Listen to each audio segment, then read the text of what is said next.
Imagine, if you will, a world ablaze, nations locked in a bitter rivalry, the thunder of cannon fire echoing across continents. This is no fantasy, ladies and gentlemen. This was our Earth during the cauldron of conflict known as the 7 Years' War. What if I told you that this war, often shrouded in the dust of history, ignited the spark for some of the most pivotal revolutions and conflicts that followed? Intriguing, isn't it?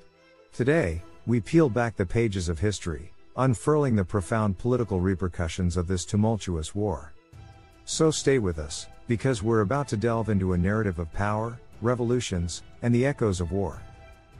The 7 Years' War was no ordinary conflict.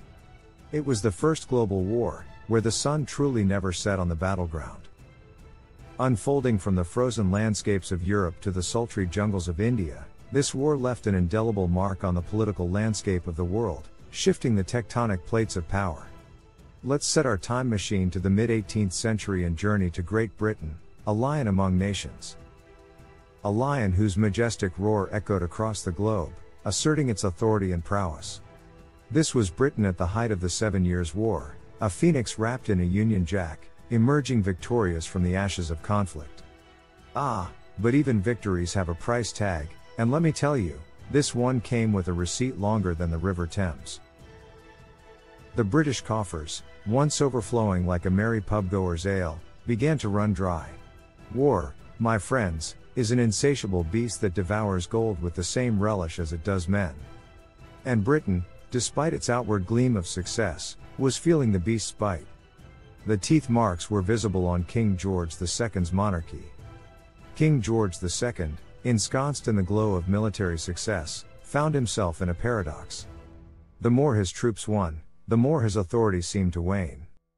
Picture a conductor, standing before his orchestra, baton raised high, only to realize that the music sheets are all blank. That was our dear king, trying to maintain control over a symphony that was beginning to play its own tune. You see, wars aren't won with muskets and cannonballs alone, but with a metallic element more precious than any battle steel, gold. And gold, unfortunately, was something Britain was running short on. Imagine waking up one day, craving a nice cup of tea, only to find your teapot is empty. That's how Britain felt. Only, it wasn't tea they were lacking, but money. And an empire without money is like a ship without a sail, rather up the proverbial creek without a paddle. And while the monarchy was gasping for gold, the British Parliament wasn't just sipping tea and nibbling on crumpets. Oh no, they rolled up their sleeves, flexed their muscles, and started tugging on the purse strings. A tug of war ensued, with the might of the crown on one side and the will of the Parliament on the other. This newfound parliamentary supremacy was the fiery forge in which the Westminster system of government was tempered and shaped. A system that still stands tall today, just like the clock tower housing the steadfast Big Ben. Meanwhile, the British public, their hearts swelling with patriotic fervor, began to play a new tune. Like a tempest in a teapot, they started to question the monarchy's role in policymaking. Their voices rose, and their questions echoed, creating a rumble akin to the ominous roll of thunder just before a storm. The public, who once revered the monarchy, now debated its authority. The 7 Years' War had become a Pandora's box, unleashing a shift in public sentiment that would echo down the ages, reverberating through every subsequent battle for democracy. So, there you have it, folks. The war that gave Britain global victories also provided some food for thought on home turf. Power, gold, authority, and public sentiment, all mixed in a cauldron of war, simmering and stewing until it produced a new political recipe. And what an intriguing dish it was. Let's flit across the channel, and you'll find yourself amid the opulence of Versailles, a palace that exudes grandeur like a peacock flaunting its plume. But don't let its gleaming facade fool you. In the aftermath of the 7 Years' War, the French scenery was less a Monet masterpiece and more like Van Gogh's Starry Night, beautiful but tumultuous. France, once strutting around like the proud rooster on its national emblem, was now a bird with clipped wings. Humbled and humiliated, she had been stripped of her colonial possessions like an aristocrat falling from grace, her glittering jewels ripped away one by one. The French monarchy, once an unshakable pillar of absolutism, was now more like a candle in the wind, flickering uncertainly. The whispers of dissent, like a subtle French wine, had started to ferment during the war. These quiet murmurs, once confined to hushed conversations in dimly lit taverns, swelled into a resounding chorus of revolution. You see, the French, they're like fine pastry chefs, they know the art of raising a perfect revolution. Just add a pinch of resentment, a dash of desperation, and voila, you've got a recipe for revolt. Louis XV, who once ruled from his golden throne, found himself cornered. He was like a mime trapped in a glass box of public disillusionment, his every move scrutinized, every decision doubted. Our once beloved king was now painted with the unflattering brushstrokes of weakness.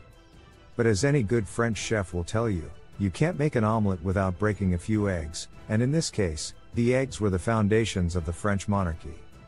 The war had not only scarred the landscape but also planted the deadly seeds of economic chaos and social inequality deep within the fertile French soil. Like weeds, they took root, choking the blooms of prosperity and peace. They grew, unchecked, twisting and turning, casting a dark shadow over the future of France. It was as if the seeds of chaos were sowing a crop of despair, ready for the grim harvest of revolution. So, as we leave the corridors of Versailles, remember that war, like a storm, leaves nothing untouched. In the world of power and politics, even the grandest of kingdoms can find their foundations shaken. The echoes of war linger, causing ripples that disrupt the calm surface, eventually leading to waves of change. In France, those waves would soon crash onto the shores of revolution. As we continue our historic journey, let's turn our gaze towards Prussia. Prussia, my dear listeners, was the dark horse of the 7 Years' War. Imagine a chessboard, the powers of Europe locked in a strategic game of kings and queens, bishops, and knights.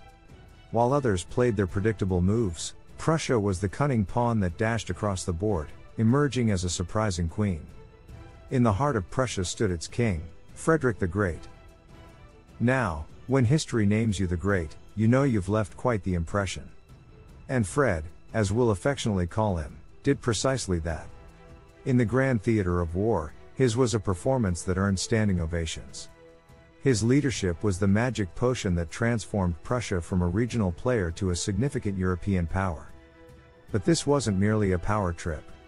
No, the effects of this victory seeped into the very marrow of Prussian society. It was as if Prussia had chugged a potent brew of militarism, the taste forever altering its palate. This marked a decisive shift towards a military-dominated society, where uniforms and martial prowess were more in fashion than the latest Parisian couture. These changes were like a skilled blacksmith, heating and hammering, shaping the foundation for a German empire that was yet to rise. Prussia, once just a patch on the vast European quilt, had embroidered itself into a pattern that couldn't be ignored. But this dance of power wasn't a solo performance. Let's turn the spotlight on another player, the Austrian Empire. An empire known for its ornate palaces and melodious waltzes, it too felt the seismic vibrations of the 7 Years' War. You see, Austria had rolled the dice in this war, hoping for a winning throw. But Lady Luck, much like a fickle waltz partner, had other plans. Although the war didn't dramatically alter Austria's borders, it was like a maestro hitting a wrong note in a symphony, affecting the empire's rhythm. Maria Theresa, the reigning empress, found herself facing a diplomatic and strategic quandary. The 7 Years' War had spun the Austrian Empire around like a dizzy waltzer. The once stalwart ally of Britain was now eyeing France, her long-standing rival, as a potential dance partner. This dance of diplomacy would forever change the face of European alliances, setting the stage for future conflicts. So, as we leave the echoing halls of Prussia and Austria, remember this: wars may be fought with weapons, but they are won by shifting mindsets.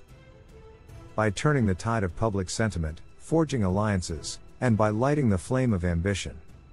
Prussia's rise to power, and Austria's strategic realignment, all bear testimony to the transformative power of the 7 Years' War. The echoes of this war, my dear listeners, are indeed profound, a melody that continues to play, shaping the symphony of world history. Now, let's traverse the ocean blue and land on the shores of North America. Here, In the untamed wilderness of forests and mountains, the echoes of the 7 Years' War would carry a tune of their own, one that would strum the strings of a whole new revolution. Imagine, if you will, a tinderbox. It's filled with the resentment of American colonists, all grumbling under the weight of British taxation. The war, like a reckless child playing with matches, sparked a flame within this box. A flame of discontent that would soon erupt into a glorious conflagration, known to history as the American Revolution. It was as if the colonists, once content to sip tea quietly, decided to brew a pot of rebellion instead. This, dear listeners, is the true essence of the 7 Years' War. It was more than just a global conflict, more than a war of attrition between the superpowers of the time. It was, in every sense, a crucible of change. A cauldron where the old was melted away to form something new and extraordinary. As the smoke of the war cleared, the face of monarchies around the world bore new expressions. Some wore the strain of change, others, the smug satisfaction of power gained. Yet, regardless of the outcome, none could ignore the war's impact. It was as though a potter had taken the clay of the old world and molded it into a shape that was at once familiar and yet profoundly different. And while kings and queens pondered their fates, the parliament stepped out of the shadows.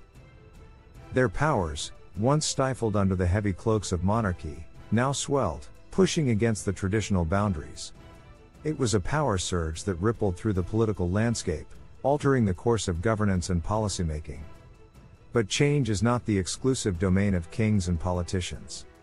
No, indeed. Change is also the clarion call of the common man, the beating heart of the public voice. And in the echoes of this war, this voice grew louder and bolder. It was as if the war had given the people a megaphone, amplifying their whispers of dissent into roars for change. The 7 Years' War was like the first push to a line of dominoes. A push that set off a chain reaction of revolutions and conflicts, the ripples of which we still feel today. Its echoes were heard in the cries of liberté, égalité, fraternité of the French Revolution, in the decisive shots fired at Lexington and Concord igniting the American War of Independence, and in the relentless march of the Napoleonic Wars.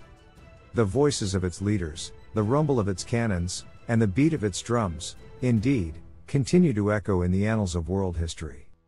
They are a resonant reminder that the echoes of war shape not just the present, but the future. And in these echoes, we find the melody that has shaped the symphony of our world's history. It's a symphony that plays on, a testament to the enduring legacy of the 7 Years' War. As we step back from the canvas of the past, let us not forget the lessons etched in every stroke. The 7 Years' War, its echoes reverberating through time, serves as a reminder of how the ebb and flow of power can shape the destiny of nations. And so, the echoes of this mighty war continue to resonate, its tales of power and revolution still enchanting those who venture into the annals of history. If you're intrigued by these echoes, do consider liking this video and subscribing to our channel. Your support helps us illuminate the shadowed corners of our shared past. Leave your comments below and join in the conversation. Let's together continue exploring the echoes of war.